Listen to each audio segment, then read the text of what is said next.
Good morning, everyone. I'm Tonya June Moore. This is the Sedona International Film Festival number 27. We are live coming from the Sedona Performing Arts Center, and I want to say thank you to Enchantment Resort for having an incredible theater this year, and of course, all of those sponsors that are inside the magazine. There are so many of you. Thank you for letting us have this festival this year. And now, on with the show, because I've seen this movie. Rarely do we get actors in the seat, and this is one you're not going to want to miss. Please introduce yourselves and your film. Hi, I'm Jewell Wilson Bridges. I'm playing Orson Welles in Voodoo Macbeth. Hi, I'm Tudor, and I'm playing Rose McClendon in Voodoo Macbeth. And we have a trailer. It's a brilliant trailer. You're going to want to get a ticket to see this movie. And here we go.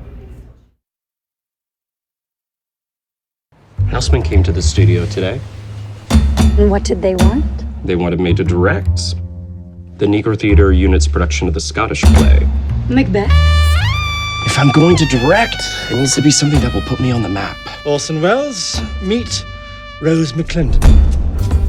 The play is set in 19th century Haiti, not with witchcraft, with voodoo. Voodoo? In some circles, a red tie has a certain meaning. What's that? He hired a white set designer and his wife as the producer. I have no limits. That's why you hired me. Jungle drums, din of the jungle canopy, voodoo spirits conjuring powers beyond imagination. I can assure you, that monstrosity will never see opening night. There are protesters outside right now who want us to fail. I'm tired of being nothing but a furnishing to you. Our leading man has disappeared. He has been detained by immigration. The New Deal funds American theater, not this dark, commie, witchy mumbo-jumbo that you call voodoo. You don't know anything about sacrifice. Well, you have to give up for your art. Let's take a break, everyone. No, we're gonna do it again and again until we get it right. Orson. Read a review that play was an abomination. Clearly you haven't seen the play. Why'd you say that? Because if you had, you wouldn't have felt the need to pay me. Damn be he who cries. Enough. It's not too late to fix this. I'm not sure I know how. Let's talk.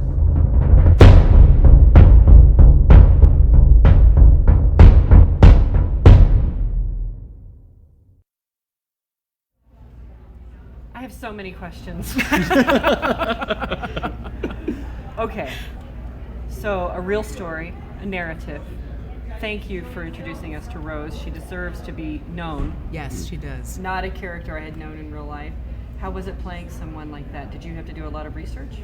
Well, I have to be honest. I was on tour, right, up until 2 days before we started shooting. Oh my So I goodness. didn't get to do as much research as I would normally like to do. But in terms of what I found out, I was blown away. Just because, first of all, not only had we not really heard this story before and I was unfamiliar with it, but the more I read about her to find out not only was she the head of the Negro Theater Unit in Harlem, but she headed up 11 other units around the country. And she was a Broadway diva, and I've never heard of her.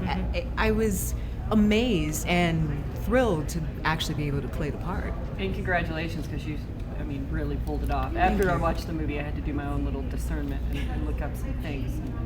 Bravo. Thank you. And you, Orson Welles, really? How'd you step into those big shoes? You know, I had just recently moved to LA, and this was one of the first projects I submitted myself for. And I remember when I was looking at the description online, I thought to myself, I don't look like Orson Welles. But then I remembered it's not my business what I'm right for. So I was like, no, I know that I could do this justice, and I sent it in. And thankfully, they kept calling me back. And it's just been a thrill of a lifetime to do this. Just like Inger, it was a pretty quick process from when we were cast and when we started shooting. But for me as an actor, it really freed me up. Because I couldn't worry about a physical transformation within 2 weeks or being able to fully physically embody him. So instead, I just focused on his spirit. And I'm really proud of the work that I did and that we got to create. And it really has been a gift to be part of this film. The cast really does come together in this in a way that I was not expecting from that opening first few scenes. Was it, obviously, was it a family on set? Did Yes. you feel that? Oh yeah. Yes, definitely. Yeah. Definitely. And I mean, I think because we're still fabulous friends afterwards, and then there are a bunch of people within the cast that we still stay in touch with. It was just a wonderful experience, and it was very collaborative. I think that was the thing that made it. And it felt that way. Yeah. It felt that way. Did either of you know the story before this? No, and I think we all were amazed. One of the things we talked about at the table at Reed, we couldn't believe no one had told this story before. Yeah, it's kind of surprising, and I think especially because we're both big theater people, to not even know this in terms of theater history Correct. was kind of amazing. And now is the time. I mean, this is the right time for this film. I mean, I think 5 years ago it wouldn't have the impact that it does have today.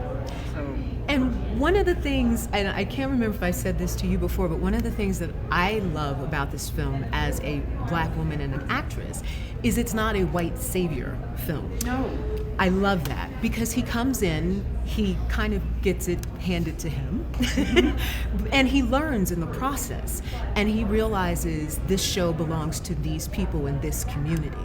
And I love that. I love that scene where Orson says, you know, I have to stop trying to bend you to my will. So that was one of the other things that really drew me to wanting to do this project, is that it wasn't one of those things where someone comes in and saves the day. There are so many uncomfortable moments in this movie. Good. The blackface moment. Mm-hmm. I mean, I was literally crawling out of my skin for you. You know, it's really important as a white actor to be willing to sit in the uncomfortableness of that. It is a part of the history. And when it comes to Orson Welles' history, the thing is that this was a time period where not only he was doing things like that, but other people. Yes. And even though in order to create a more dramatic story, there are certain truths from the time period and from the characters that we truncated that didn't necessarily happen in the production, but did occur in the time period and for a lot of these characters' lives. While Orson Welles at the opening did not go on, he did go on for a cast member in blackface on the tour of the show, and he would go on to do Othello, and it is not okay, but I think we all talked about it, how it is so important when you're telling this story that you do not gloss over it. My concerns as an actor looking at the script was I knew we were going to be following Orson from beginning to end. And my concern as an actor is, are we going to lose the audience? Because he does horrible things, and he lets his ego completely, and you don't want by the end, you don't want the cast to forgive him. You don't want to say what you have done is okay. But I really have to commend the writers, our producers, and our creatives, because I feel like we really handled it beautifully. Well, and I think the end is so perfect. I mean, because it doesn't make you love him, but it makes you appreciate what he did. Yes. And that he was in it, I think, from this telling, for the right reasons. You know, I mean, I don't know if that was the real truth, and I know there's a lot of narrative we're dealing with here, but when I walked away from the film, I felt like there was he knew he was creating something that was going to go on and on and on. And it did. And it did go on. And I think that's why it's, in the end, you can forgive him a little bit, because it wasn't about when he was throwing his ego around, when he was hurting people, it was not about, he wasn't thinking about anyone else. He was thinking about himself, but he was also thinking about the art. He was obsessed. Yes. And when you get those kind of blinders on, you do walk all over people, but it wasn't about that. And the fact that he gives it back to the team, that is an important message, is that it needs to go back to the community, to these actors. They are the ones that inherit it and embody it. What did you learn from this? Oh, that's a good question. I have to think about that. I learned a couple of things. I think one, just again, the importance of collaboration, because this was 8 writers, 10 directors, a very large cast. And we really all had to work together to make sure, with that many different people coming in to direct on a daily basis, to make sure that we as the actors were being true to the arc of our characters and true to the arc of the story overall. And that really required a lot of collaboration and working together and making sure, okay, and especially, how when you're shooting a movie, you're shooting out of sequence. Yes. So making sure that you are staying true to the arc, and if a different director's coming in, but you're shooting something that happened a week before in the script and somebody else had the scene before, making sure that you're trying to carry over emotionally and story-wise from where that character left off. So it really required everybody working together. And has it screened here in Sedona yet? Yes, Wednesday night. And it's screening tonight at 7 p.m. at the Enchantment. At Enchantment. I was going to say, once again, get to the Enchantment Theater. They have all the best films out there. You can spend all day.